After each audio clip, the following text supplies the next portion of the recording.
However good you think this card is right now, it's actually better than that.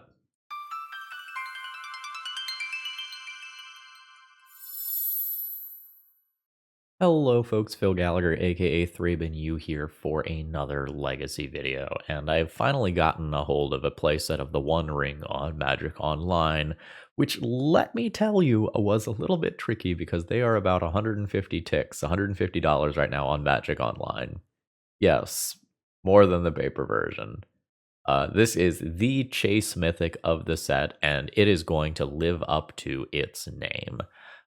Let's kind of talk about a few things about this card. Number one, it is indestructible, so it's hard to take off the battlefield. Number two, when it enters the battlefield, if you cast it, so you can't just blink it forever, if you cast it, you gain protection from everything until your next turn. At the beginning of your upkeep, you lose 1 life for each burden counter on the One Ring, and you can tap and put a burden counter on it to draw a card. So kind of the idea is you play this, you get protection from creatures for an entire turn. No combat damage being dealt to you, no burn spells going at your face, no discard spells missing with you for a turn. And I don't want to say that casting this is Time Walk because that's not entirely accurate, but a lot of times it's going to feel like it. And let's get into some rules minutia for just a second here. Note that the life loss occurs at your upkeep, okay? The life loss is not immediately linked to drawing a card, and we're going to circle back to that in just a minute. I think a lot of people, when they first saw this card, started going down the route of bouncing it in some way so that they can recast it. And in both Modern and Legacy, we're starting to see these Teferi Time Raveler decks that will go and bounce the One Ring so that you can recast it. So a lot of the decks that are going in that direction are playing Delighted Halfling, which can be used to cast both Teferi and the One Ring uncounterably. But we're not going to be playing with any filthy blue mana today. I was challenged to play the best One Ring deck that I could come up with by an anonymous donor who is throwing down $20 per win that I get today and $50 if I manage to do the full 5-0 sweep. So what I want to do is untap the One Ring rather than bounce it, okay? So my idea is tap, draw a card, use that to find a bunch of artifact mana, and then repeatedly untap the One Ring with Manifold Key.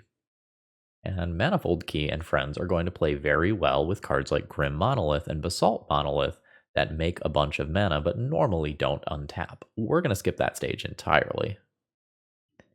And in fact, we're going to draw upon a broken and banned commander card, Paradox Engine, in order to really crank this deck to 11 and see what it can do. So we're going to try to play a dedicated One Ring combo deck today.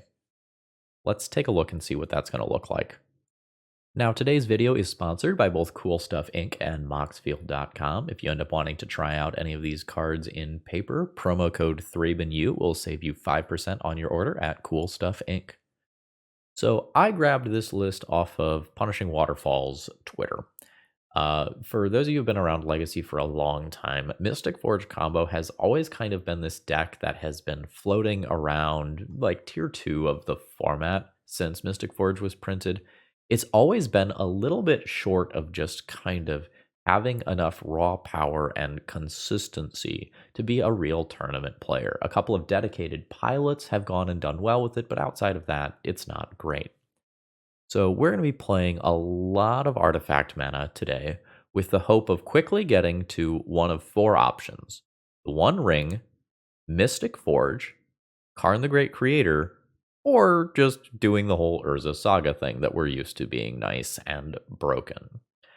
And there's one rules interaction that is really important to know, so I think I'm going to just show you this in action rather than explain it.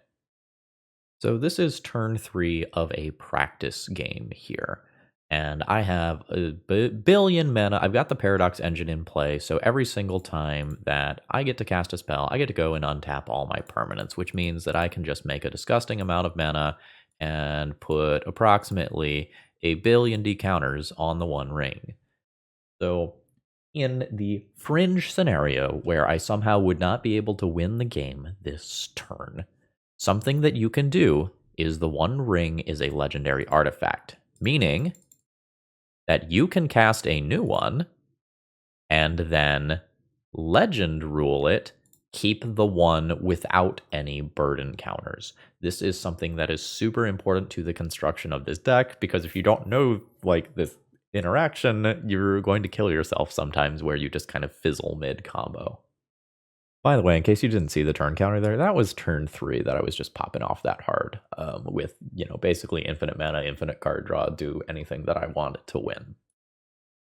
Looking at the deck one last time here, the sideboard is kind of unexciting. It's the traditional Karn the Great Creator sideboard package that you are expecting, with the exception that we do have the 4th. Yes, we are really running 4 copies of Paradox Engine in a Legacy deck.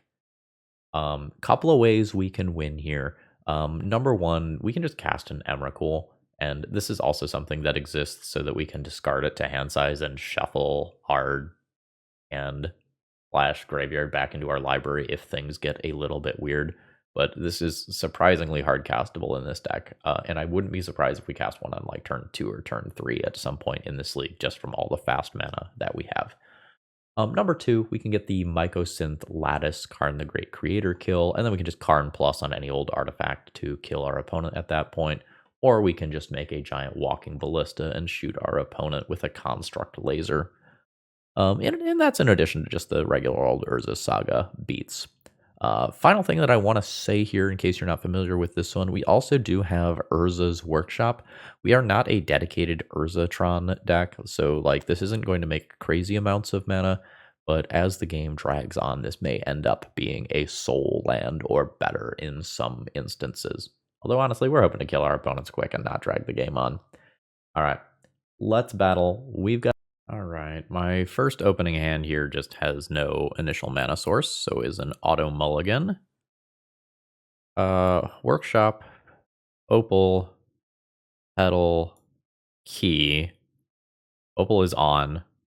Defense Grid is a follow-up play, but I have no gas, and I can't get to 4 mana either. I think I would rather go to 5 than keep this. This hand doesn't actually do anything. To 4? This will be a respectable 4-card hand, and I just have to decide how I am going to play it. So, like, we could go 1, 2, 3, 4, and lean in on the One Ring. Or I can go, like, 1, 2, 3, free artifact 4, and try to play a double Urza Saga game. The Urza Saga game can't even cast the defense grid reasonably, so that's awkward. I'm going to try to keep the One Ring hand and hope that it improves. I am going to lead on Urza Saga and pass. I don't know what my opponent's playing, so I don't know if I need to like not play this out for Prismatic Ending or if I need to play that out for some other purpose. All right, against a random blue land here, it may be better for me to go ahead and slow roll the One Ring rather than just immediately jam it into every piece of counter magic known to mankind. Yeah, this is not maybe a strong start here. If my opponent is randomly playing something like Dress Down, it will super disrupt what I've got going on. All right, so they're just playing around a Pithing Needle there. That is perfectly reasonable. With my opponent pausing here, they probably have something like a Swords to Plowshares that they're thinking about using. I am, I think, just going to pick up a Mox Opal for some mana stability here to make it easier to cast the One Ring. If I get a One Ring into play, I already have a way to untap it. I am okay just casting this to grow this to a 5/5. I don't think I'm going to try to cast the One Ring this turn. Let's just see if we can crack in for 5.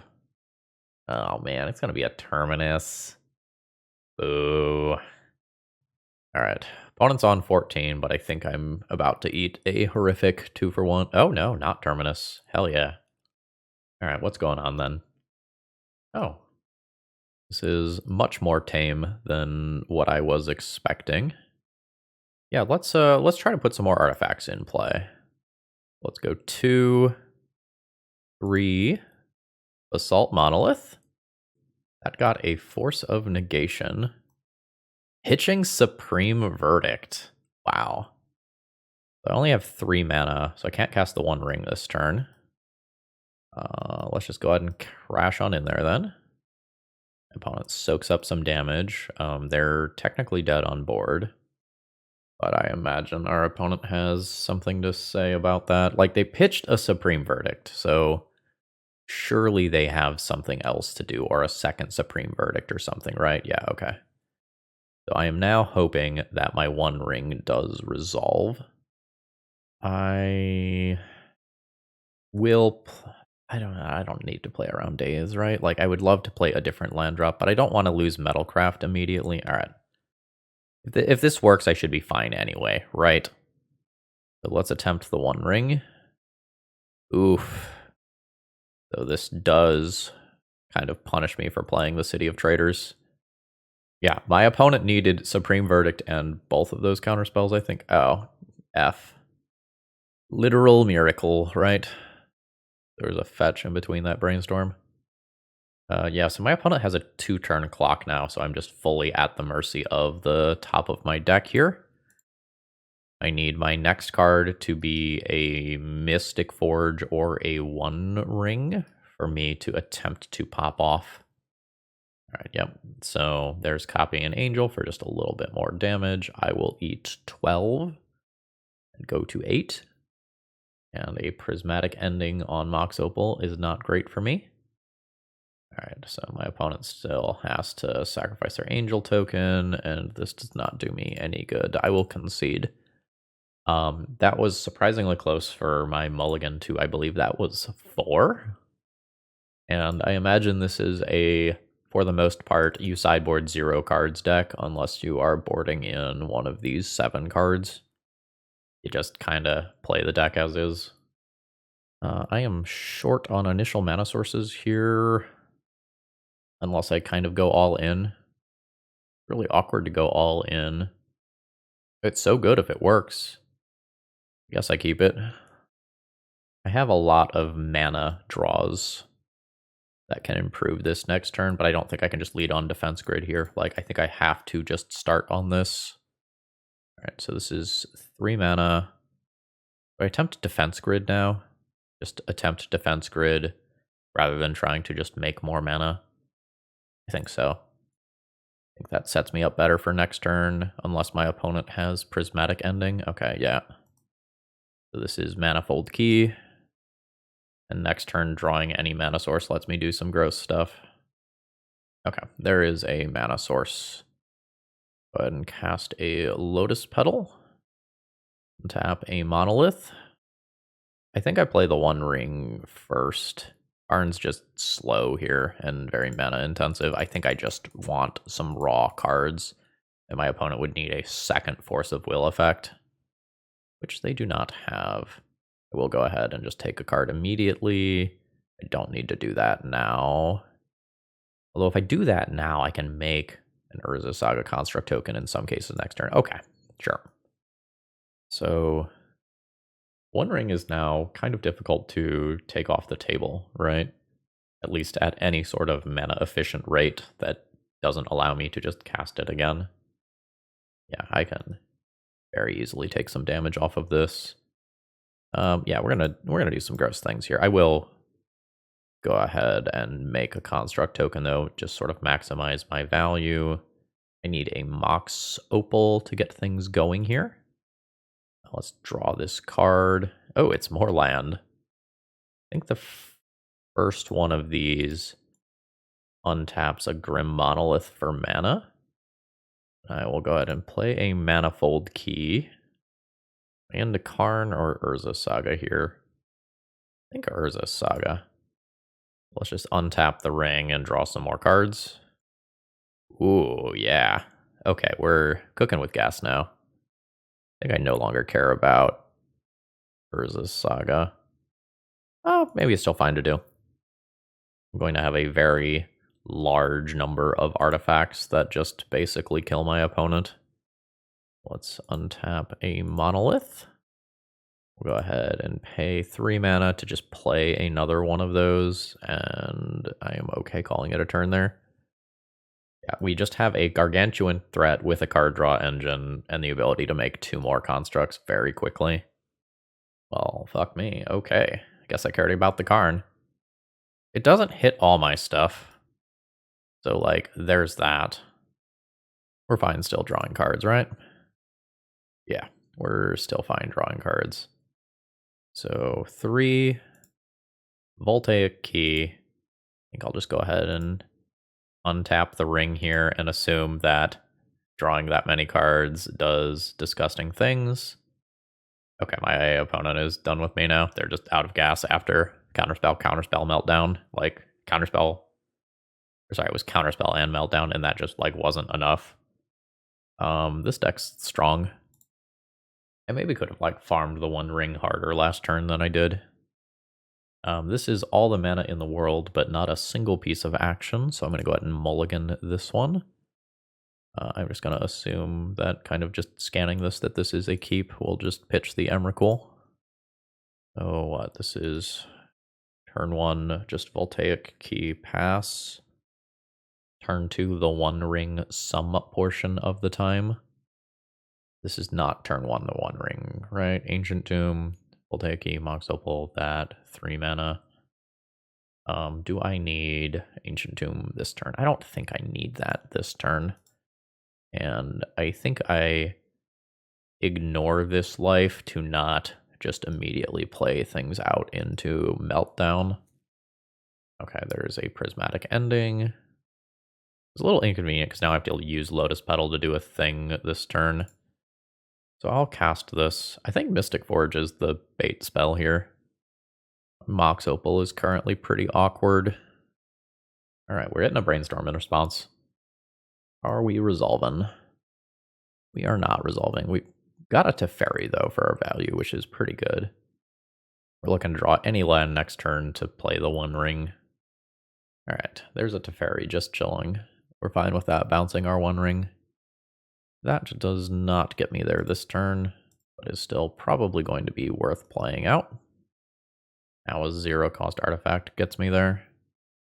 Yeah, I am fine eating these prismatic endings now before I start doing any sort of actual combo.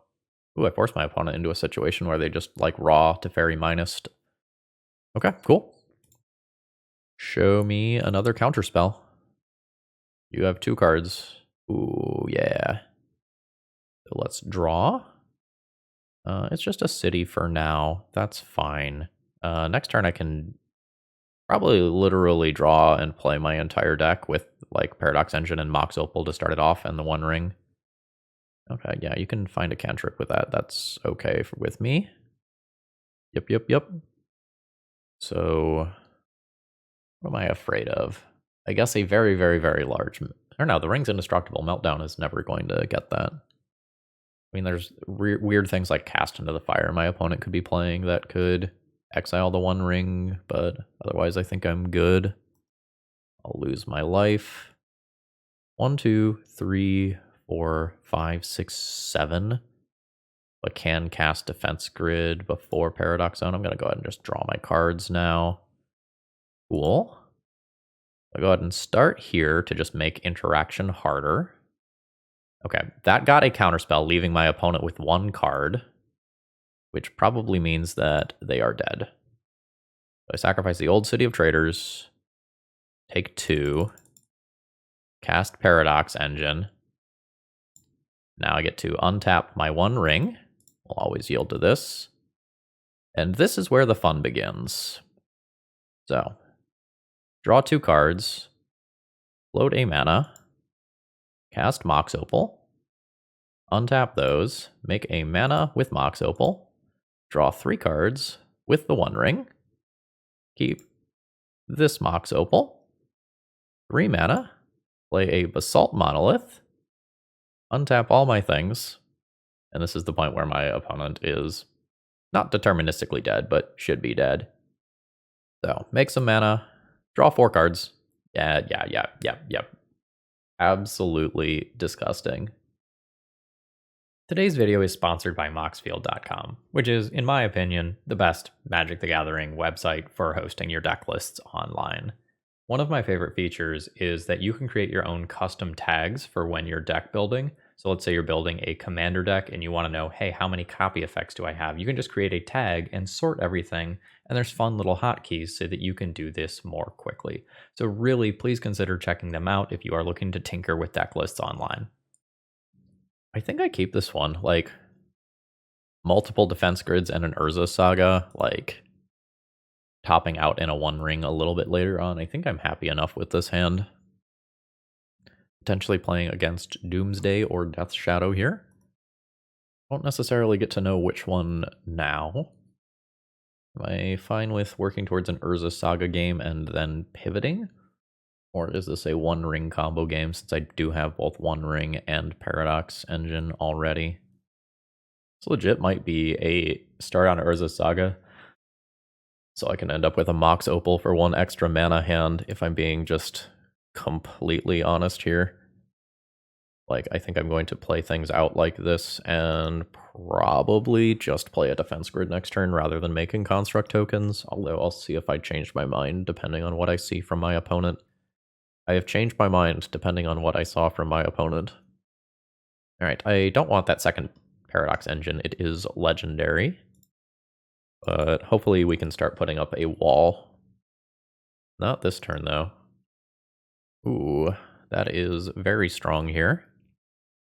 I'll start working on making reasonable plays that build my board, but I am pretty far away from a combo turn. My life total also is more relevant in this match than in the previous one. Like, this Death Shadow has snuck into play. I have no plays right now. Womp womp. Yeah, double Wasteland plus Force of Will is pretty good here. I probably don't have a lot of time before a second threat comes down, in which case I die in 1 or 2 hits. Does Lotus Petal into Defense Grid actually do anything? No. I don't think it does. I think this hand is going to become, can I get a little lucky with a Mystic Forge? I think that's where I'm at. Okay, there was not another Watery Grave to fetch there. That's good information to know. I am going to need my opponent to have no interaction, and I think my next draw needs to be a soul land as well. And that 5th land drop means hardcast Force of Will is a thing, and I am dead. Double Wasteland picked apart what was otherwise a very strong hand. Do I dismember in this matchup? I think not. Like, it's reasonable to do so, but I think I am just going to stay on plan. I think my dismembers are mostly going to be boarded in for, like, hate bears like Collector Oof. This can make a turn 2 attempt at the 1 ring around Daze, and is resilient against Wasteland. I would call this keep unexciting, but fine. We're just going to play an Ancient Tomb, and I think pass here. We'll see if my opponent has an early creature. The answer is going to be no a lot of times, because like Death Shadow and Murktide Regent require setup. I will play out the Lotus Petal, and I think I need to play around Daze here, which probably means playing Ancient Tomb. Like, Ancient Tombs plus the 1 ring's mana cost aren't necessarily the best. Alright, so there's counterspell number 1, pitching a Murktide. I've got to be a little conservative with tapping Ancient Tombs here. Yeah, so relevantly here, players can't cast spells from graveyards or libraries. The library portion is the part that is important here. I'm gonna go ahead and do this. I am going to operate under the assumption that if I win this game, I will win via a 1 ring combo kill and just work towards that. I think that is worth the 4 life here. Like, my opponent probably has roughly 2 copies of Brazen Borrower that can go and take this out of play, but otherwise it's probably remaining here. Short of some sort of energy flux nonsense. Yeah, a powder keg, sure. That probably just means I hold Manifold Key. I will play a City of Traders, though.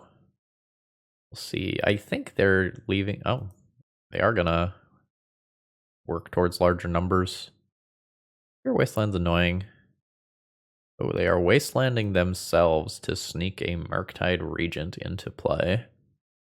Good play. Arn the Great Creator. Getting Mystic Forge is awkward here.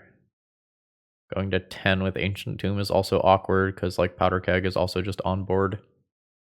Maybe that's not actually awkward. A little bit awkward. Accordingly, I think I'm gonna play this like this. Cast Karn. The untapping part is not relevant right now. I will go ahead and Karn minus. Oh wait, Powder Keg is shut off. Does artifact, duh. Alright. So we'll go ahead and play out an Ensnaring Bridge here. Protects the Karn from Murktide. I don't think I need to give up Manifold Key yet. My opponent will probably keep working this up. Are we just latticing? It feels like I'm just latticing. So 1, 2. Do this. 3, 4. This is worth the 2 life. 5, 6. Attempt to lattice. That got hit with a Force of Negation. We played around days earlier, which was good. We'll drop a Manifold Key into play. And I'm poised to take over this game, but like the game is not over. Yeah, that's fine. All right.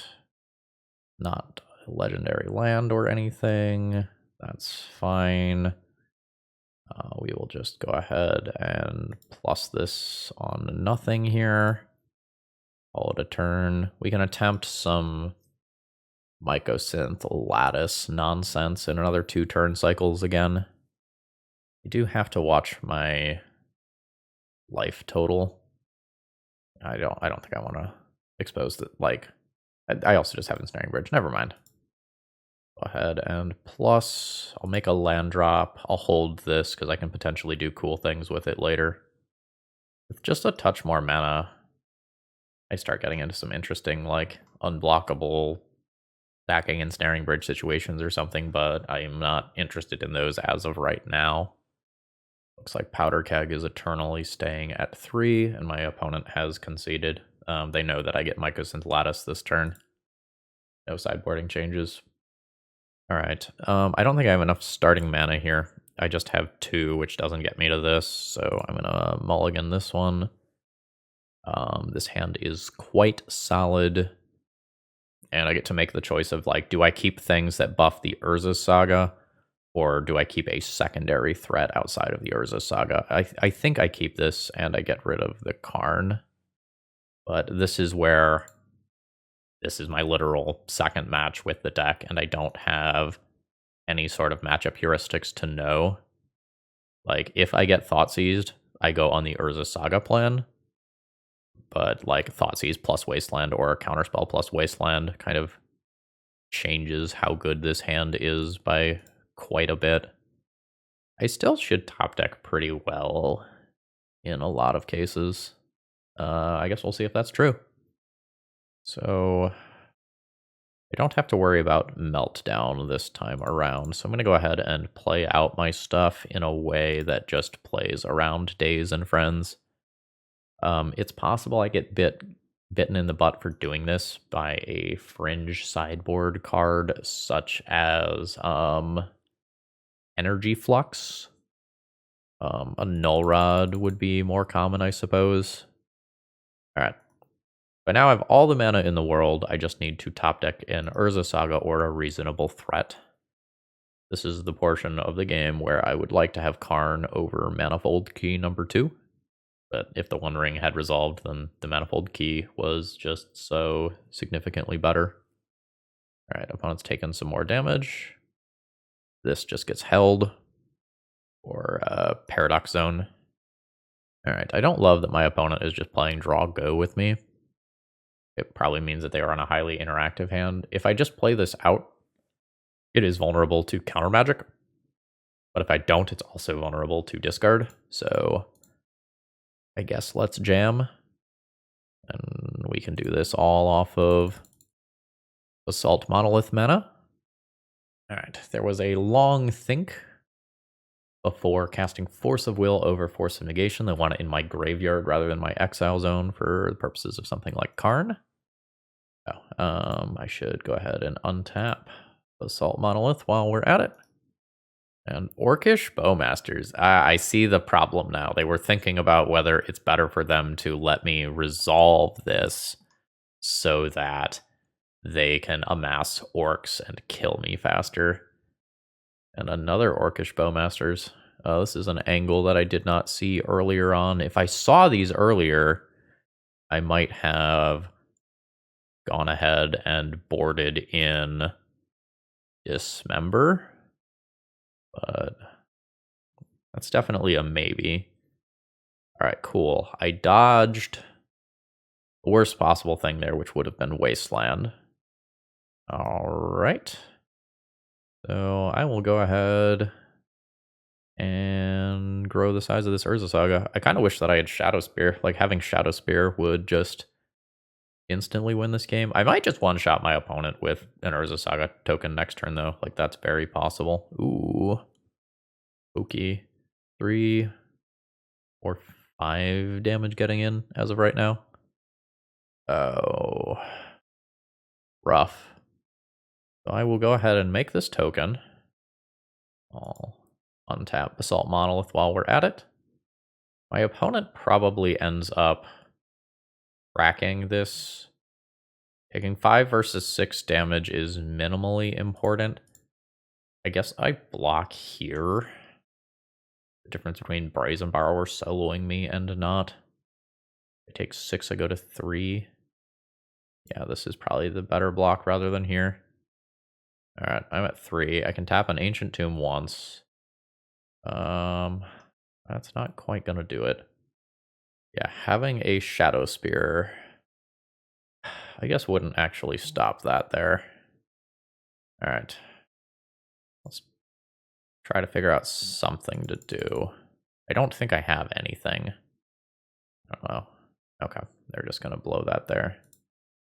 So float a mana, make an extra mana. I lose both of those things.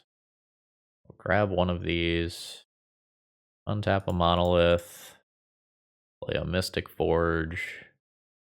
I'll exile that. It doesn't do me any good. I can't actually cast this because of Grafdigger's Cage, which means that I am dead. So, very close. Okay, I'm not sure that I like this hand. Turn 1 Urza Saga, turn 2 Urza Saga. Metalcraft is not on for Mox Opal. I don't get to 3 mana for Basalt Monolith until turn 3, at which point I have a very powerful Mystical Forge hand, but like I have disappearing lands. I think I'm just going to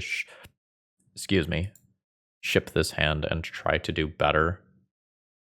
I am 1 mana off from doing silly things. I'm going to try to go to 5 here. I'm going to try to go to 4 here.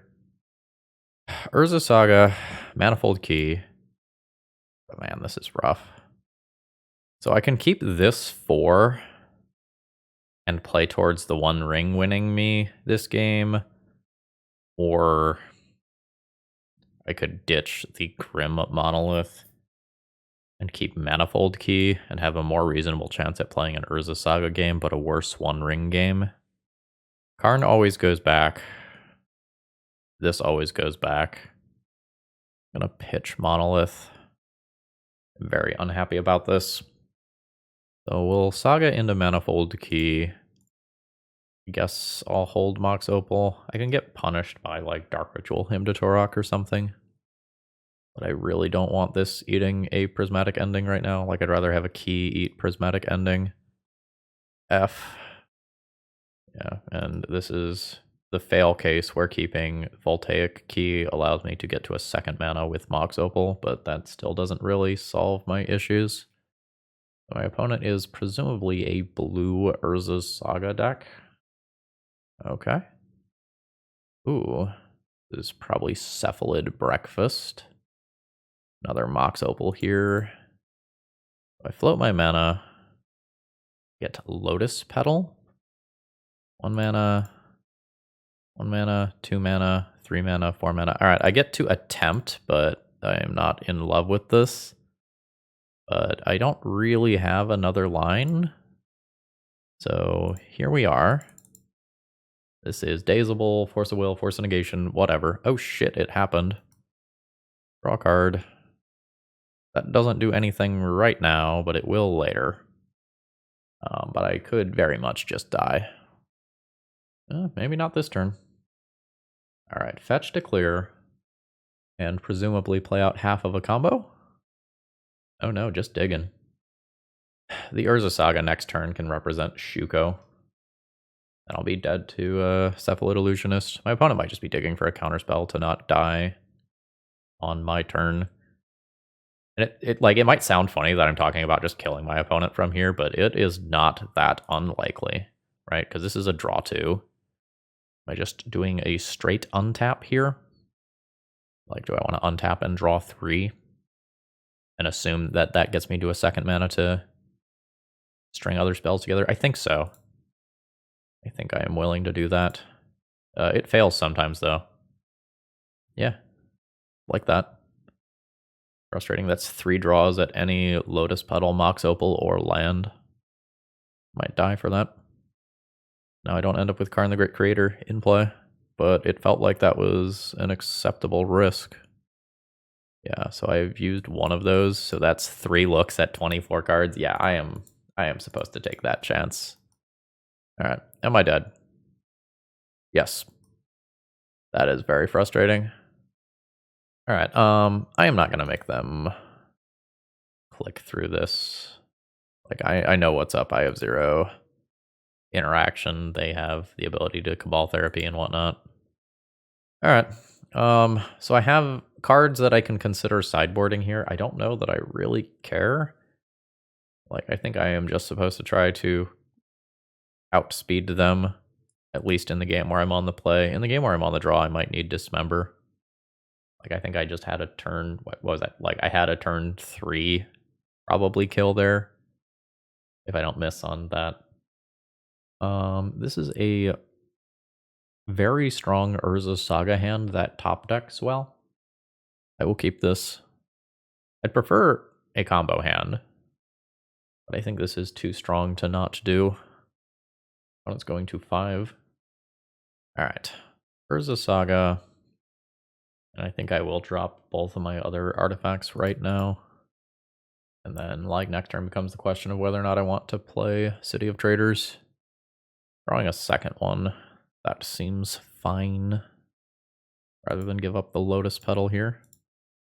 Play out a Monolith. And my opponent might be fetching to Brainstorm here to just kind of smooth things out. And I am correct. Alright, are we going to see half a combo? Are we going to see a Stoneforge? We're going to see a Serenity. That's not good for me. Let's draw 1 ring, huh? That would be awfully cool. Untap my Monolith. That is another one of those. I don't really have anything that I want to do with my mana on my turn. And because of that, I will just go ahead and make a Construct token for a little bit of extra damage. Later, I am probably least likely to want to draw Mox Opal here because I'm about to lose a metric shit ton of artifacts. And I think I will start getting... Well, no, I'm about to lose Metalcraft. F. I will play that for the purposes of future me. Like, I probably just want to play Workshop into Workshop here. And then keep City of Traders around as my more persistent 4th mana source. Serenity's rough. I'm still fine if I end up with, like, a 1 ring or a Mystic Forge. Hey, in the not too distant future. I'm punished for playing out Workshop for that exact draw. And play this one of 2 ways. I think I want Basalt Monolith in play prior to attempting Mystic Forge nonsense. I probably don't fully combo off next turn, but I have a good chance at getting there. This probably gets turned on this turn.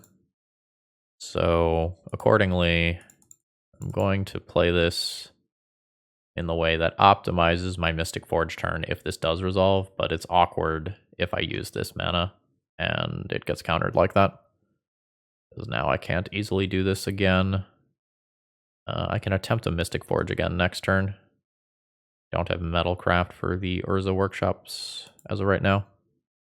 I'm probably not losing the game to construct tokens, but I am very much set up to lose to my opponent finding a Cephalid Illusionist. Alright, so these will be 4/4s. Alright, if I were in their position, I would be naming the One Ring, yeah. Which is lucky for me because, like, I have a Mystic Forge hand. But again, my situation is not ideal. Alright, float 2 mana. Play this. I am probably a turn away from popping off. But I think I never beat a counterspell here. Fuck. Yeah, so that is Serenity, Force of Negation, Force of Will, backed by a ton of power from 3 mana. I can't really win from here before the constructs kill me. I will concede. That is unfortunate. Okay, this hand is all mana. Just, I have no piece of gas here. I will mulligan this one. This is going to be a keep. I have to math real quick. All right, so 2 mana, 3 mana, 2 mana, 4 mana, turn 1 Karn. Keep, probably pitching Basalt Monolith. All right. Grim, 3 mana, 2 mana, untap, 4 mana, Karn, Karn minus. Yes. Mystic Forge. I think I get Mystic Forge. Let's do that. I'll play out Lotus Petal. I've already given good prismatic ending targets, so let's. Alright, Manifold Key to untap this. 3 mana. I think I do this now. I'll Voltaic Key, untap this. Jam a Mystic Forge. Cast a Manifold Key. I shouldn't need that, right? I shouldn't need that. I'd like to get this into play. Try to untap Mystic Forge here. Exile that, try to keep going. It is the One Ring. I believe I have an LED in my sideboard, right? I do. We'll go ahead and Karn minus. Yes. Pick up LED. Cast LED. 3 mana, 4 mana ring. Gain protection from everything. Draw a card. Play a land drop. All that a turn there. I'm probably going to set a stop and just exile that card. I don't really want to draw it. Although it can get me a Paradox Zone. JK, maybe I will just go ahead and draw that. Alright, opponent is going for an end of turn fetch here. Bayou. Not going to read too deeply into anything that my opponent does here. Sylvan Library. That is far too fair for this matchup. So I'm going to draw some cards. I don't want to draw that. Let's exile that. Do life for that. Mystic Forge. I don't want another one of those. Let's just draw that and get that out of the way. Let's go 3 mana. Just continue to cast some stuff here. Let's untap a Grim Monolith. Can I get to 9? This is 4. Yeah, I can get to 9. Let's do some untappies. Cast a new Karn. Keep this one. Minus this Karn. Yes. Paradox Engine. Untap a Grim Monolith. 3, 4. Untap 5. 6, actually. cast Paradox Engine, Lotus Petal, untap all this stuff. I'm going to make a lot of mana real quick. All right, so I will go ahead and make some mana, draw some cards with the One Ring. We can untap that a couple of times. Yeah, okay. Yeah, my opponent sees the writing on the wall. This game is very, very over. I will Karn for Mycosynth Lattice, and then, I don't know, Karn again for whatever. So this is a match, or my opponent has showed me green things. I probably need to have outs to Collector Oof specifically. I'm going to go ahead and dismember. I haven't needed Emrakul yet. I'm going to go ahead and just board out Emrakul here. Actually, Defense Grid is probably largely unnecessary in this matchup. I'm just going to play one as it is an artifact. It is just another early artifact for Metalcraft. Like, that's fine. I still don't know that I need this Emrakul. I might just play another Defense Grid, or even just a Tormod's Crypt as a 0-cost thing that helps turn on Mox Opal here. Stopping Force of Vigor, I guess, is real. Like, Force of Vigor and Collector Oof are things that I need to respect. This is probably fine. I also could, like, board in the Pithing Needle and put that on Wasteland preemptively. And it probably would not be bad. This is a little short on starting mana, but I think I'm going to keep it. I don't expect my opponent to kill me super quickly, and I have an out to Collector Oof, and I kind of expect my opponent to just, like, mulligan to Collector Oof, like, hyper aggressively, as I am seeing on the other side of the table here. We'll see if they have, like, a green sun or something for acceleration, or if I'm just going to get, like, Thoughtseized. That doesn't cast Thoughtseize. Yeah, sure, this is fine. This is probably just a turn 2 Collector Oof hand. I do not believe that I dismember that thing despite my opponent mulliganing. Like, this is for Collector Oof, not for any other card. So let's workshop Voltaic Key.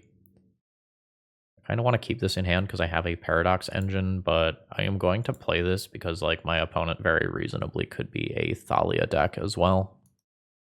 All right, there is a Wasteland. Gaddock Teague.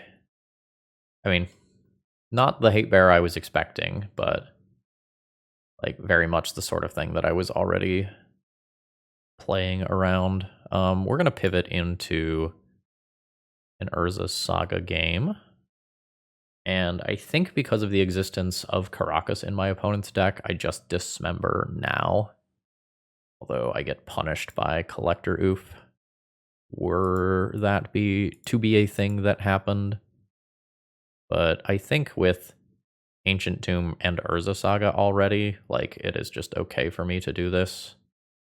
Probably been more than a year since I've seen a Gaddock Teague. Like, Lavinia. Oh, this is why. It's extra legends. Yeah, I don't care about Thoughtseize right now. Like, Thoughtseize takes my One Ring, which is, like, very good, but I still just have an amazing plan in hand of just Urza Saga. Yep, okay. A Dismember. I don't think I am interested in dismembering these things. I think I'm just going to respect Collector Oof. I mean, sure. Yeah, okay, yeah, that's fine. GG's. All right, I lost the footage for this game just due to a recording hiccup, so we're going to go ahead and recreate the final round here using Magic Online's replay function. So I started the hand on a bit of a gamble. As long as my opponent is not playing a blue deck here, I get to go and just play a turn 1 Mystic Forge that can hopefully go into a bunch of nonsense. And I decide that keeping an Ancient Tomb on top is more than worth it, as that's an above average draw. I get to start rattling a bunch of permanents off the top of my deck, starting with a Karn the Great Creator. My opponent had played a Phantasmagorian, so I knew that they were going to be on Manaless Dredge, so starting the game with a Tormod's Crypt in play was going to just be very, very strong. And at this point, while the game wasn't literally over, it was basically over. So I get to play out a bunch more artifact mana here, and rattle cards off the top of my deck. And there's a ton of different ways that I can play this. I decide that I'm just going to Pithing Needle Phantasmagorian to stop some nonsense, exile their graveyard, and set up an ensnaring bridge in this turn so that I never actually get attacked by their creatures. And a little bit of time passes, but once I have a Paradox engine in play, the rest of this game is kind of, well, comical. So I'm just going to kind of put this on turbo mode here as you just watch my permanents bounce in and out. I cast an Emrakul in just very fast fashion, and my Emrakul can't attack, so I actually have to choose to go and win the game some other way. And that is going to involve all my permanents dancing around for a very long time. And as you can see, game actions were taken relatively quickly. And you can see my mana count going above 40, at which point I just cast a Walking Ballista and take down game 1.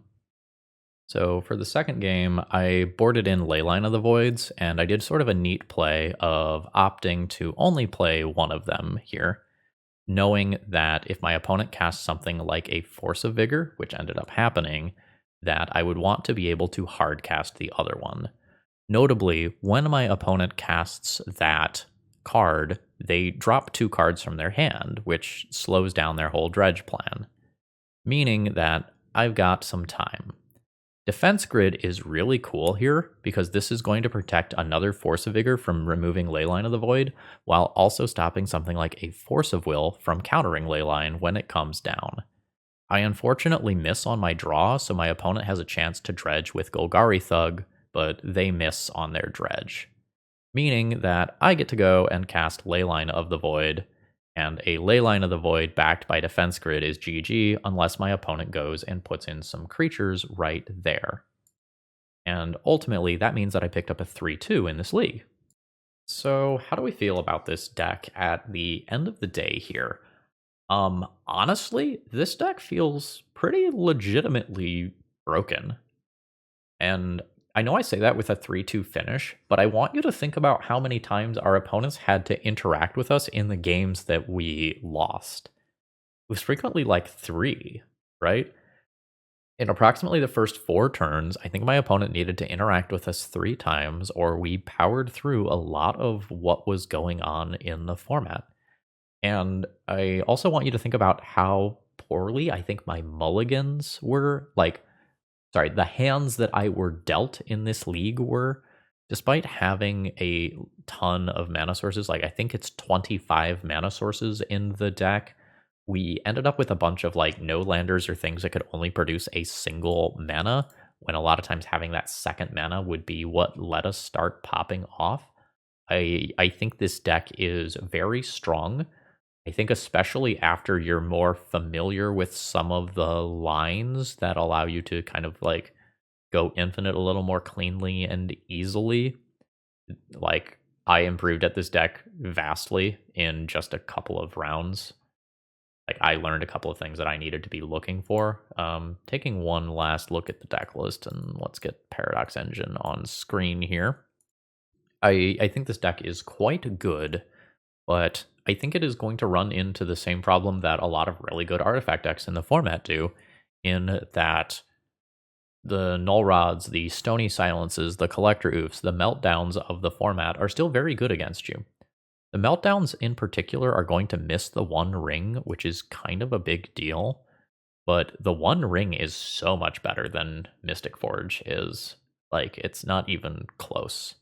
Like, the ability to untap this and draw increasing number of cards, where it's 1, then 2, then 3, then 4, allows you to combo chain together just so strongly. And I guess I should have highlighted that fact more strongly in the initial deck tech here.